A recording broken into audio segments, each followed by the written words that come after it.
gadis ini untuk bisa melunasi hutang 500 juta. Tetapi dipaksa untuk menikah dengan pemilik peternakan anggur terbesar di wilayah itu. Lindungi tubuhnya di malam pernikahan.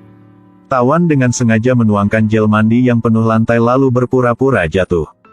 Tapi kemampuan aktingnya yang 2 sen juga dilihat oleh Warid. Dia bahkan menggoda Tawan. Kemudian dia mengatakan dengan Tawan bahwa malam ini dia akan tidur di sofa. Aku akan tidur di sofa. Malam ini kamu tidur di tempat tidur ya. Tapi pada pagi kebesokan hari. Saat melamun, Tawan menyentuh ke dada sang pria di sebelahnya. Mengancamnya dengan ketakutan. Di hatinya berpikir, aku berpikir kamu bilang kamu tidur di sofa aja. Sungguh pembicara yang tidak menepati janjinya.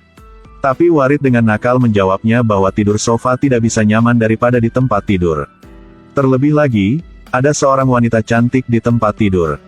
Dia bahkan dengan antusias mengajak Tawan untuk tinggal di tempat tidur bersamanya untuk sementara waktu.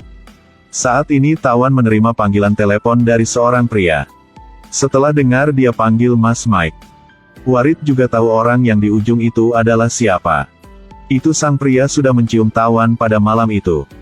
Mike mengkhawatirkan Tawan dan menyarankannya untuk segera menceraikan Warid. Hal ini membuat Warid merasa kesal.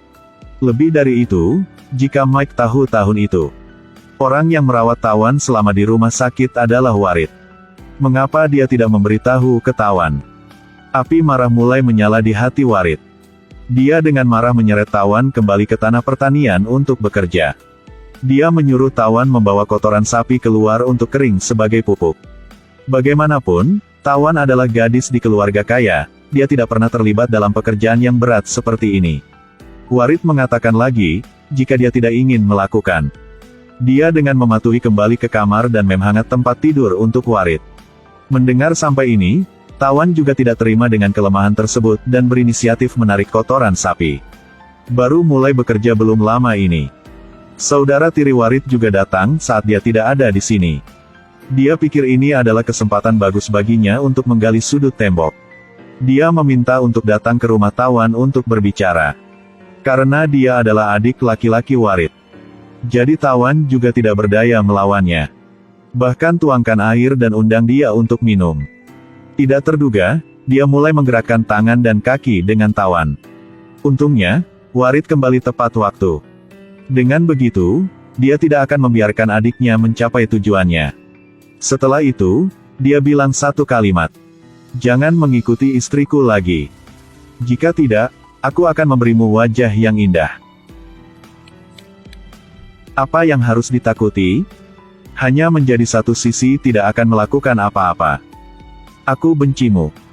Tadi, Tawan tidak memiliki tindakan pencegahan. Bawa pulang saudara tiri Warid.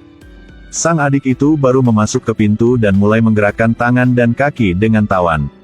Untungnya Warid kembali ke rumah tepat waktu dan membuatnya tidak mencapai tujuan. Tapi tidak terduga adalah dia bahkan secara provokatif memberi tahu Warid.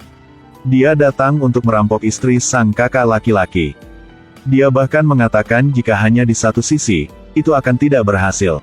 Hal ini membuat api marah dan kecemburuan Warid semakin nyala. Dia berdebat dengan Tawan. Bahkan langsung menahan kepalanya dan menciumnya. Ini tidak ada terkejut ketika dia mendapat tamparan tangan dari Tawan. Tawan sangat sedih, sambil menangis dan berlari keluar. Dalam perjalanan, dia bertemu karyawan Talai dengan plot jahat.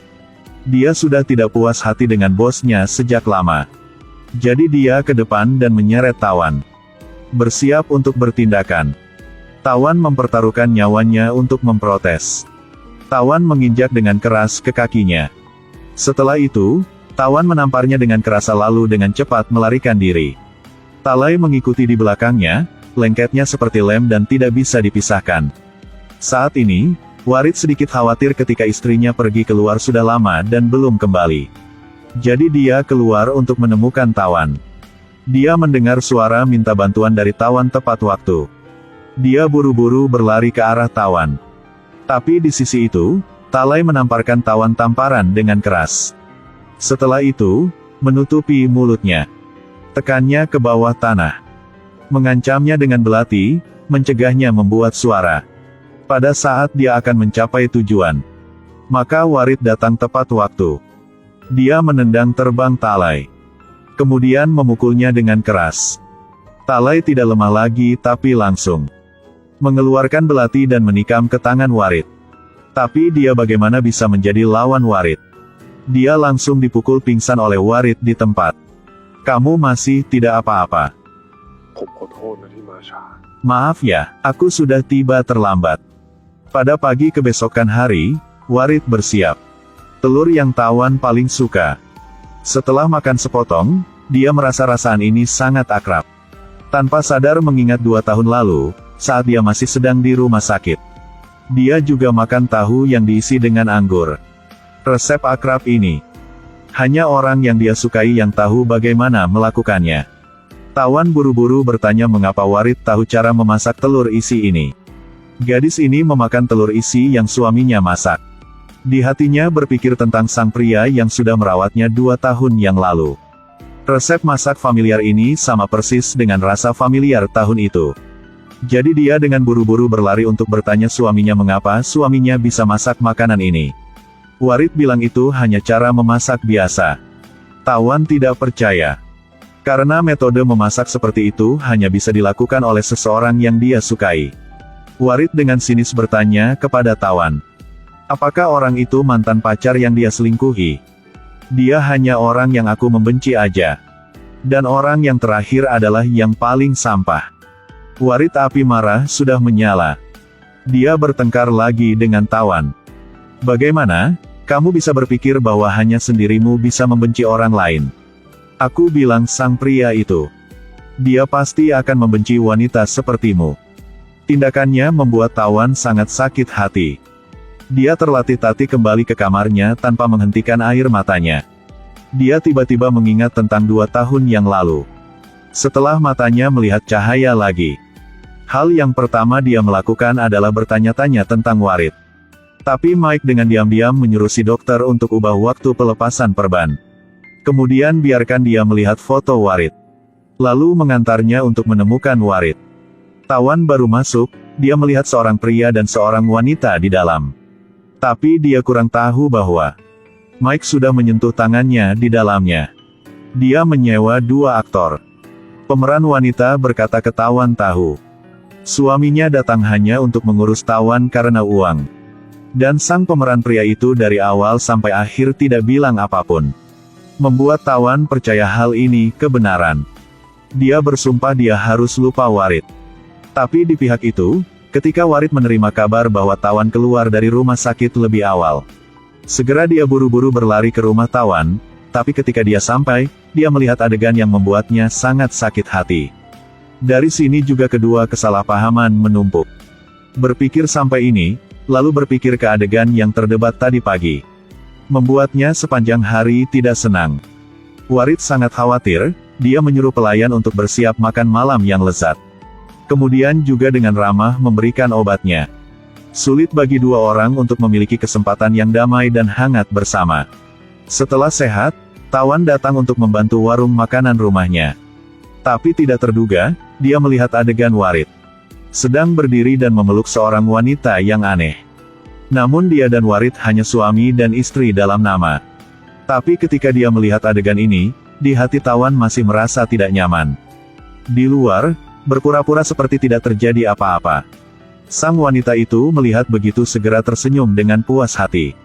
Sang istri melihat suaminya sedang berdiri dan memeluk wanita lain. Tidak hanya tidak lari ke sana untuk bertanya-tanya, tetapi juga pergi tanpa ekspresi. Melihat Tawan dengan sedih pergi. Inilah yang ingin dilihat gadis jahat ini. Nanti, Warid memperkenalkan sang gadis jahat ini untuk Tawan tahu. Di saat percakapan, Tawan menemukan gadis ini. Adalah orang yang membebaskannya. Sebenarnya, tadi ada seorang pria sesat. Mencuri foto Tawan tapi dihentikan oleh gadis ini. Mendengar tentang Tawan di foto, Warid segera sangat marah. Dia memarahi Tawan mengapa tidak memberitahu ke dia. Maka, aku melihat kamu ada tamu, jadi tidak ingin mengganggu mereka kedua. Siapa yang memberi kamu hak untuk memutuskan apa yang mengganggu aku dan apa yang tidak? Lalu, kamu adalah istriku. Tidak peduli apa yang terjadi, kamu harus memberitahu aku. Keren banget bos ini melindungi istrinya seperti itu. Sepertinya dia memarahi istrinya, tapi dia sebenarnya menjaga istrinya. Kemudian dia dengan marah menelepon ke asistennya untuk menangani hal ini. Setelah makan malam beres, Tawan sedang mencuci piring. Kemudian dia melihat Warid berbicara dan tertawa dengan gadis jahat itu. Dia tidak hati-hati potong tangannya. Gadis jahat itu memiliki ekspresi yang sangat gugup. Bahkan buru-buru mendekati untuk membantu Tawan perawatan luka.